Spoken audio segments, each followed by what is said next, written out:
तू पूछता है, केशव, अगर मोह नहीं होगा तो क्या प्रेम बचेगा? तुझे लगता है कि किसी को कसकर पकड़ना ही प्रेम है। तुझे लगता है कि खोने का डर ही प्रेम का सबूत है। पर सत्य ये है मित्र, जहां मोह होता है वहां प्रेम घुटकर मर जाता है, और जहां सच्चा प्रेम होता है वहां मोह का अंधेरा दिख ही नहीं सकता। आज मैं तुझे प्रेम और मोह के बीच की वो बारीक रेखा दिखाऊंगा, जिसे समझने के बाद तेरे रिश्ते कभी तुझे दर्द नहीं देंगे। सबसे पहले समझ कि मोह आखिर है क्या। मोह का अर्थ है मेरा। जब तू किसी इंसान से प्रेम नहीं करता बल्कि उससे मिलने वाले सुख से प्रेम करता है, वो मोह है। मोह कहता है, तू मेरे हिसाब से चल ताकि मुझे खुशी मिले। तू बदल मत, तू दूर मत जा, तू सिर्फ मेरा है।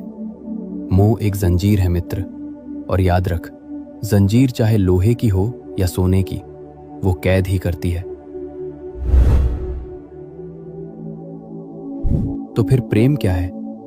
मोह मांगता है, तुझसे मुझे खुशी चाहिए। प्रेम देता है, मैं तेरी खुशी में खुश हूं। मोह एक भिखारी है जो हमेशा डरता है कि मेरा क्या होगा। प्रेम एक राजा है जो कहता है, तू जहां भी रहे बस खिलता रहे। जब तू फूल को पसंद करता है तो तू उसे तोड़कर जेब में रख लेता है और वो मर जाता है। पर जब तू फूल से प्रेम करता है तो तू उसे पानी देता है और उसे पेड़ पर ही रहने देता है। पूछ अपने आप से, तू तोड़ना चाहता है या खिलाना चाहता है?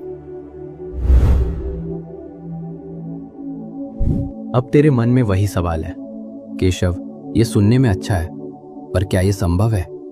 अगर मेरा बेटा, मेरी पत्नी या मेरा प्रिय मुझसे दूर जाए तो क्या मुझे दुख नहीं होगा? दुख होगा मित्र, शरीर के स्तर पर पीड़ा होगी, पर मोह मुक्त होने का मतलब पत्थर दिल होना नहीं है। मोह मुक्त होने का मतलब है सच्चाई को स्वीकार करना।